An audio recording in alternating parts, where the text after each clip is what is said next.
ये इंडिया का एक शहर है, तुमने नाम सुना होगा, कर्नाटक जी।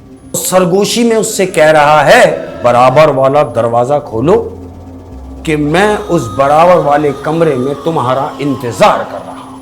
अच्छा। तो मालिक मकान ने इससे सख्ती से कहा था कि तुम बराबर वाला कमरा मत खोलो। सही। ये एक आवाज आई है इसकी। वो अक्स जो शीशे से आ रहा था वो अक्स उस शीशे से गायब हुआ और ये लफ्ज लिखे हुए शीशे के ऊपर आ गए कि तुमने इस कमरे में आके बहुत बड़ी गलती की। ये लफ्ज खून से लिखे हुए। टार्च जलाने के बाद इसको एक हंसी की आवाज आई, अच्छा। जैसे कोई उसके घर में हंस रहा हो, ये चीख रहा हो। अचानक एक शय, एक अक्स इसके सीने पे आके बैठता है धम करके। बिस्मिल्लाहिर्रहमानिर्रहीम। अस्सलाम वालेकुम। आप देख रहे हैं खामोशी ऑफिशियल। मैं सैयद असद अब्बास। आज के हॉरर पॉडकास्ट में आपको खुशामदीद कहते हैं। और शेख साहब की तरफ जाने से पहले आप लोगों का बहुत बहुत शुक्रिया कि आप लोगों ने हमें बहुत अच्छा रिस्पांस दिया और ये सब आपकी बदौलत। अस्सलाम वालेकुम शेख साहब, कैसे? वालेकुम अस्सलाम वरहमतुल्लाहि वबरकात। कैसे हैं सब? खैरियत से ठीक हैं? अल्लाह का करम है शेख साहब। और मेरे घर के लोग कैसे हैं, जिन्हें मैं अपना फैमिली मेम्बर्स कहता हूँ, आप सब खैरियत से हैं? ठीक है। अच्छा शेख साहब, आज की क्या स्टोरी है? हाँ भाई, बिल्कुल ऐसे ही है और घर वालों को इंतज़ार नहीं कराना चाहिए। बिल्कुल।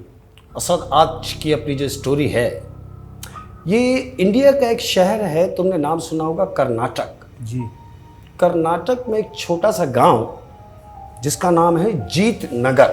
जीत नगर। जी, जीत नगर। ये जीत नगर जो गांव है, ये मैक्सिमम कोई 2-2,500 लोग हैं बस तकरीबन इस गांव के अंदर। छोटा सा गांव है। हाँ।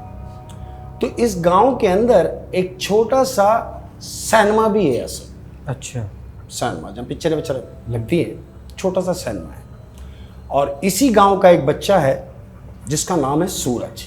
सूरज। हाँ, ये सूरज जो है ये इस सिनेमा में टिकट चेकर है। अच्छा। आपने देखा होगा जब आप कभी सिनेमा जाएं तो सिनेमा में इंटर होने के बाद आपका आधा टिकट फाड़ के सिनेमा के अंदर भेज दिया जाता है। बिल्कुल। अब जब वो हाफ टिकट आपके पास है तो अंदर एक आदमी जिसकी ये ड्यूटी है कि वो आपको आपकी सीट पर बिठाएगा। टार्च उसके पास होती है, बिल्कुल। वो आपका टिकट चेक करेगा, आपको आपकी सीट पर बिठाएगा। बिल्कुल। तो ये जो सूरज है इसका काम है टिकट चेकिंग का। सही। ये उस सिनेमा में टिकट चेकर है। सही। होता क्या है सर, ये जो सूरज लड़का है ये इस गांव में आया है, अभी इसको आए हुए 2 दिन हुए, अच्छा। नया नया इस गांव में शिफ्ट। सही। और चूंकि अकेला है और अकेले की वजह से इसने ये मुनासिब जाना कि कोई ऐसी खोली ले ली जाए कि जिसका रेंट कम हो। सही। इसने ऐसे ही किया। एक छोटी सी खोली इसने किराए पे ले ली और ये वहाँ रहने लगा। अब क्या हुआ, एक दिन गुजरा, जब दूसरा दिन हुआ तो तुम्हें याद रहे कि जो सिनेमा की जो टाइमिंग होती है पिक्चर ख़त्म होने की, यानी अगर 3 शो हैं, 3 से 6, 6 से 9 और 9 से 12। अब जो वो 9 से 12 लास्ट वाला जो टाइम है ये लेट नाइट का टाइम है। सही। तो इस लेट नाइट में ये जो सूरज लड़का है सिनेमा से फारिग होने के बाद जब अपने घर तक जाता है तो वो जो रास्ता जो पड़ता है असल वो बहुत खतरनाक है। वो बड़ा डेंजर रास्ता है, सही। डरावना रास्ता है। यानी एक आम आदमी मतलब गुजरने का काम नहीं है उसका 12 बजे अकेले के का बाद। खौफनाक अकेले। रास्ता है। बिल्कुल ऐसे ही। लेकिन अब चूंकि गरीब और फिर काम भी सिनेमा का, तो मजबूरन ऐसे ही है।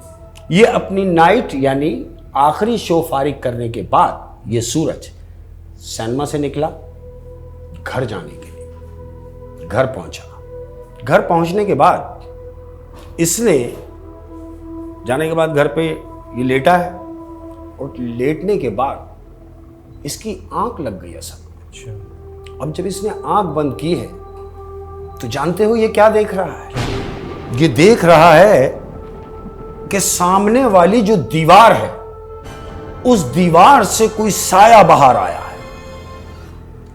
कोई अक्स उस दीवार से बाहर निकला है, दीवार के अंदर से।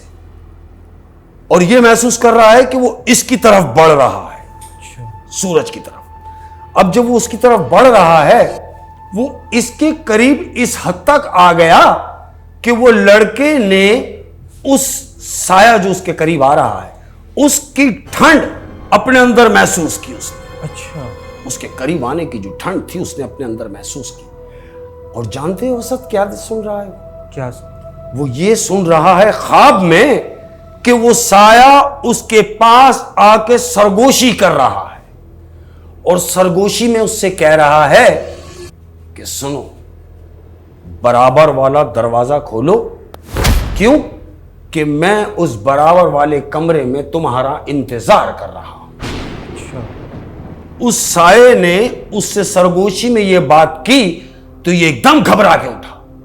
अब जब इसकी आंख खुली है तो इसने देखा कि कुछ भी नहीं, ना कोई साया, ना कुछ, लेकिन इसके दिमाग में एक बात रह गई कि तुम बराबर वाला कमरा खोलो।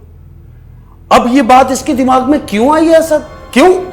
कि जब इसने ये खोली किराए पे ली थी तो मालिक मकान ने इससे सख्ती से कहा था कि तुम बराबर वाला कमरा मत खोलो। सही। और वो जो साया इसके पास आके सरगोशी करके गया है, वो इससे ये कह कर गया है कि तुम वो दरवाजा खोलो, मैं तुम्हारा इंतजार कर रहा हूं। अच्छा। असद ये परेशान, ये यही सोच रहा है कि मालिक मकान ने मुझे वो दरवाजा खोलने को मना किया, लेकिन ये कौन था जो मुझे कह के गया कि तुम वो दरवाजा खोलो? अब ये टेंशन में आ गया होगा। टेंशन में है, खोलूं कि नहीं खोलूं कि नहीं खोलूं, लेकिन फिर अपने आप को मुतमईन कर रहा है। होता ना आदमी अपने आप से कहता है नहीं यार मेरा वहम होगा, ऐसे ही अपने आप को इसने मुतमईन किया कि नहीं यार ये मेरा ख्वाब था, आई गई हो गई। दूसरा दिन हुआ। अब जब दूसरा दिन हुआ असद, तो क्या देखते हैं कि ये वही आखिरी शो खत्म करके सिनेमा से फारिग हुआ। अब जब ये सिनेमा से निकला है तो तूफानी बारिश शुरू हो गई, बला की बारिश हो रही है, बिजली कड़क रही है और ये भीगता हुआ शॉपर इसके पास है, एक शॉपर इसके हाथ में, और ये भीगता हुआ अपने घर तक के लिए जा रहा है। अब जैसे ही ये अपने गांव में इंटर हुआ है तो क्या दिखता है, पूरे गांव में अंधेरा है, लाइट बंद है, बिजली गई भी है क्योंकि बारिश हो रही है, पूरे गांव की लाइट जो है वो बंद है। ये अपने घर पहुंचा, दरवाजा खोला, कमरा खोल के ये दरवाजा खोल के कमरे में अपने दाखिल हुआ। अब चूंकि जो शॉपर इसके पास है, याद रहे कि ये जो टिकट चेकर होते हैं इनके पास टार्च होती है कि वो टिकट चेक करके आपको बिठाते हैं, वही टार्च इसके उस बैग के अंदर थैले में है। सही। इसने थैले में हाथ डाला, टार्च निकाली, टार्च जलाई, और जैसे ही टार्च जलाई है उसने ऐसा टार्च जलाई, टार्च जलाने के बाद इसको एक हंसी की आवाज आई है। अच्छा। जैसे कोई उसके घर में हंस रहा हो। इसने लाइट खोली, इसे हंसी की आवाज है, इसने फौरन लाइट बंद की। लाइट बंद करके अब ये सोच रहा है कि इस कमरे में मेरे अलावा और कौन है, और अगर कोई नहीं है तो फिर ये हंसी की आवाज किसकी थी? अभी ये सोच ही रहा है कि इसको एक आवाज आई है कि सुनो, कोई है जो मेरी मदद करे। अच्छा। इसने ये आवाज सुनी और महसूस किया कि ये आवाज बराबर वाले कमरे की है, जिसके लिए मुझे मना किया गया था कि ये खोलो नहीं। उस कमरे से आवाज आई। उस कमरे से आवाज आ रही है कि कोई है जो मेरी मदद कर सके। सही। असद, इसने टॉर्च जलाई है, ये उस कमरे की तरफ जा रहा है जिस कमरे का मालिक मकान ने मना किया था कि इसे मत खोलना। ये उस कमरे की तरफ गया है। इसने जैसे ही वो कमरा खोला है असद, तो एक बदबूदार भपका निकला है उस कमरे से बाहर। बहुत बुरी स्मेल उस कमरे से निकली है दरवाजा खुलते ही। अब दरवाजा खुला, इसने ये जानने के लिए कि अंदर कौन है, ये अंदर गया। टार्च चूंकि इसकी जली हुई है, ये टार्च जला के अंदर दाखिल हुआ है, और जैसे ही उस कमरे में दाखिल हुआ, पीछे से दरवाजा बंद हो गया सब, धस करके दरवाजा बंद। अब जो इसने घूम के देखा तो दरवाजा बंद। जाके इसने दरवाजा हिलाया तो ऐसा लग रहा है जैसे दरवाजा किसी ने बाहर से बंद किया हो। दरवाजा नहीं खुल रहा। दरवाजा नहीं खुल रहा, ये दरवाजा हिला रहा है लेकिन दरवाजा नहीं खुला। असद अब ये क्या देख रहा है कि उस कमरे में जहां पर ये गया है, उस कमरे में एक शीशा है। असद, एक शीशा लगा हुआ है। सही। उस शीशे में इसने देखा कि शीशे में कोई अक्स है। वो अक्स निकलकर इसकी तरफ आ रहा है। ये देख रहा है कि ये मेरी तरफ आ रहा है, ये इसकी तरफ आया, इसके करीब आ रहा है। और जानते हो इससे क्या कह रहा है? क्या कह? कि तुमने ये दरवाजा खोल के बहुत बड़ी गलती की है। ये एक आवाज आई है साहब। उसने ये आवाज सुनी, वो अक्स जो शीशे से आ रहा था, वो अक्स उस शीशे से गायब हुआ और ये लफ्ज लिखे हुए शीशे के ऊपर आ गए जो दोहराए गए हैं अभी, कि तुमने इस कमरे में आके बहुत बड़ी गलती की है। ये लफ्ज लिखे हुए शीशे पे, और जानते हो काय से लिखे हुए? किससे लिखे? ये लफ्ज खून से लिखे हुए। खून से लिखे हुए लफ्ज, उसमें से खून रस रहा है और लिखा हुआ है कि तुमने इस कमरे में आके बहुत बड़ी गलती की है। अब जब इसने देखा कि मैंने गलती की है, ये वापस दरवाजे की तरफ भागा है। फिर इसने दरवाजे को झिझोड़ा है लेकिन दरवाजा नहीं खुला। अब क्या देख रहा है कि उस कमरे में चारों तरफ दीवारों से ऐसी ऐसी शक्लें नजर आ रही हैं कि जैसे इसको खा जाएंगी। डरावनी डरावनी शक्लें जो इसके करीब आती हैं और एकदम गायब हो जाती हैं, चारों तरफ से करीब आती हैं और गायब हो जाती हैं। ये चीख रहा है, बुरी तरीके से चीख रहा है। तो अचानक एक शय, एक अक्स इसके सीने पे आके बैठता है, धम करके इसके सीने पे आया। ये जमीन पे जाके एकदम जमीन बोस हो गया, लेट गया है और इससे ऐसा महसूस हो रहा है जैसे इसके सीने पे कोई बैठा हुआ है। और इसने अपने आप को बहुत बचाने की कोशिश की है, चीख रहा है लेकिन आवाज नहीं निकल रही। इसने हत्तुल इम्कान कोशिश की कि मैं चीखूं इस कदर जोर से कि मेरी आवाज बाहर चली जाए, लेकिन उसकी आवाज हलक में अटक गई। असद बाहर ना निकली। अब रात हो गई, दिन हुआ। अब जब दिन हुआ तो मालिक मकान जो इसके पड़ोस में था, पड़ोस में मालिक मकान है, वो सुबह निकला तो इसने देखा कि अगर ये अपनी ड्यूटी टाइम पर जाता है तो सैनमा के टाइम पर जाता है, लेकिन ये सुबह उठ तो जाता है। अभी चूंकि दोपहर हो रही है और इसका दरवाजा अब तक नहीं खुला। सही। यही सोचकर मालिक मकान ने घर का दरवाजा खोला। अब जब घर का दरवाजा खोला तो इसके घर में गया, देखा चारों तरफ कोई भी नहीं। अब मालिक मकान उस कमरे की तरफ जा रहा है जिसे खोलने के लिए उसने मना किया था। मालिक मकान उस कमरे की तरफ गया, जाके कमरे की तरफ जैसे गया तो क्या देखता है कि उस कमरे का दरवाजा खुला हुआ है। उनको खुला दिख रहा है। मालिक मकान को वो दरवाजा खुला हुआ नजर आया कि वो दरवाजा खुला हुआ है, जबकि वो रात को कोशिश कर चुका है और दरवाजा नहीं खुला। मालिक मकान गया, वो दरवाजा खुला हुआ है और वो मालिक मकान कमरे में दाखिल हुआ। अब जब कमरे में वो दाखिल हुआ है तो जानते हो असद क्या देख रहा है? क्या देख? वो देख रहा है कि शीशा, जिस शीशे पे लिखा हुआ खून से था कि तुमने इस कमरे को खोल के बहुत बड़ी गलती की है, अब क्या लिखा हुआ है वहां अब खून से लिखा हुआ है कि तुम्हारा शुक्रिया। क्या लिखा है? तुम्हारा शुक्रिया। तुम्हारा शुक्रिया। और नीचे लिखा है अब दूसरा। आप समझे लफ्ज क्या कह रहे हैं?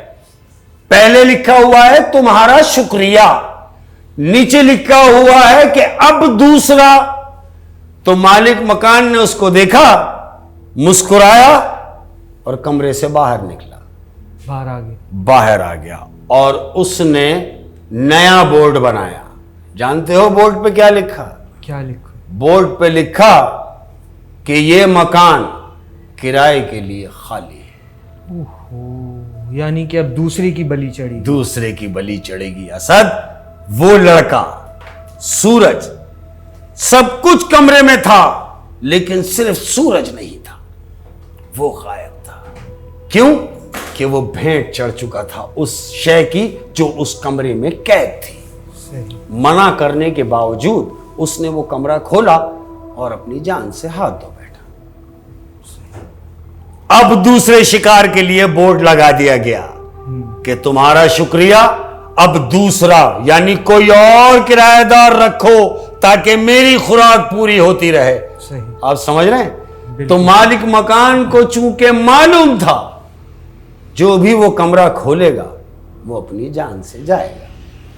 ये थी असद कर्नाटक का एक शहर जीतनगर, ये वहां की कहानी। अच्छा शेख साहब, हमारे पाकिस्तान में भी ऐसे बहुत से घर हैं जो लोग रेंट आउट कर देते, बिल्कुल। और बहुत से ऐसे घरों में इस तरह के मामलात हैं और बहुत ज़्यादा देखे गए और सुने भी गए। हाँ, ऐसे ही लोग अपने फ़ायदे के लिए लोगों को घर दे देते। बिल्कुल दे देते हैं। और जो लोग रेंट पे घर लेते हैं, मैं समझता हूं कि